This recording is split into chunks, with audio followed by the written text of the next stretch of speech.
সাল 2001।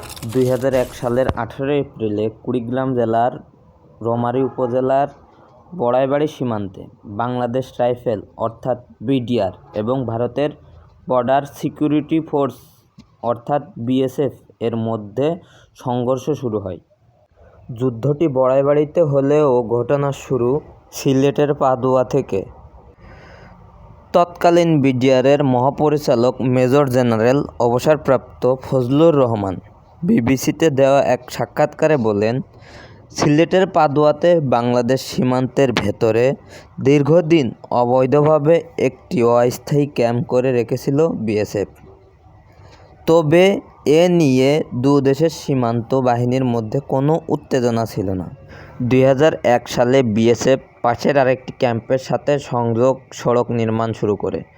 বাংলাদেশ সীমান্তের উপর দিয়েই এমন অবস্থায় বিডিআর ও একই জায়গায় একটি অপারেশনাল ক্যাম্প স্থাপন করে।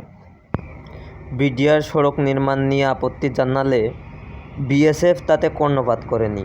উল্টো বিডিআরের অপারেশনাল ক্যাম্পে 6 রাউন্ড গুলি করে জবাবে বিএসএফের ক্যাম্পটি চারদিক থেকে ঘিরে ফেলে বিডিআর এবং ৭০ জন বিএসএফ সদস্য নিঃশর্তভাবে আত্মসমর্পণ করে ভারতে ফিরে যায়।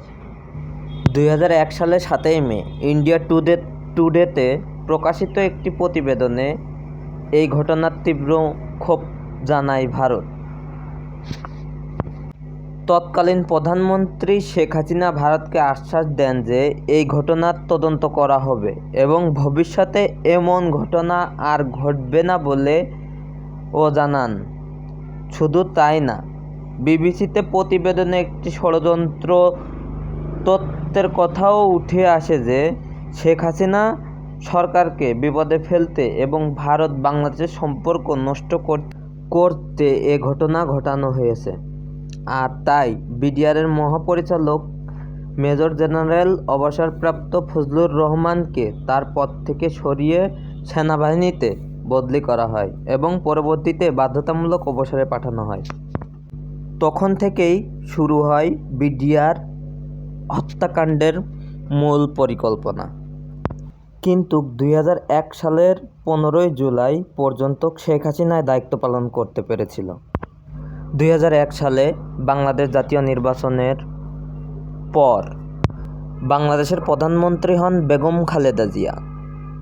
প্রধানমন্ত্রীর মেয়াদ ছিল 2001 থেকে 2006 সাল পর্যন্ত।